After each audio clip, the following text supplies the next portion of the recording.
I'm trying my best to be obedient to God అనేవారు ఉన్నారా? నాకు సాయశక్తిలో నేను దేవునికి విధేయులుగా ఉండడానికి నేను ప్రయత్నిస్తున్నాను. విధేయులుగా ఉండటానికి ప్రయత్నిస్తున్నప్పుడు అంత పూలబాటగా ఉందా మీ జీవితం ఉందంటారా? ఎవరైనా ఉందంటారా? లేదు అని అన్నవారు ఉంటే చేతులు ఎత్తి చూపిస్తారు. That's the testimony. మనము విధేయులుగా ఉండటానికి ప్రయత్నించినప్పుడు ఎక్కడ లేనని బాధలు, కష్టాలు వస్తాయి. ఇప్పుడు పాడిన రీతిగా ఇస్సాకు విధేయుడే బలియాగమైన. He obeyed his father. తన తండ్రికి అబ్రాహాముకి లోబడ్డాడు, మౌనిగా తనని తను సమర్పించుకున్నాడు.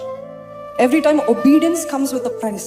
విధేయులుగా ఉన్నప్పుడు అంత బాగుంటుంది, దేవుడు మనల్ని గొప్పగా దీవిస్తాడు.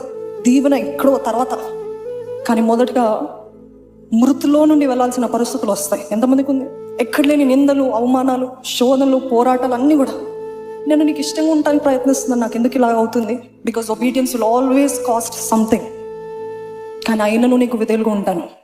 బాప్తిస్మం ఇచ్చి యోహాను, ఇదిగో హెరోదియా వ్యభిచారి, మీరు తప్పు చేస్తున్నారు. He obeyed God. దైవ భక్తితోటి చెప్పాడు. ఆయన ఒక ప్రవక్త. He didn't try to please. And what cost him? ఆయన తలని నరికేశారు, చెరసాలలో వేశారు. Obedience will always cost you something. కానీ no matter what I will obey you అన్నవారు ఉంటే చేతులు ఎత్తి బిగ్గరగా హల్లెలూయా చెప్తారని.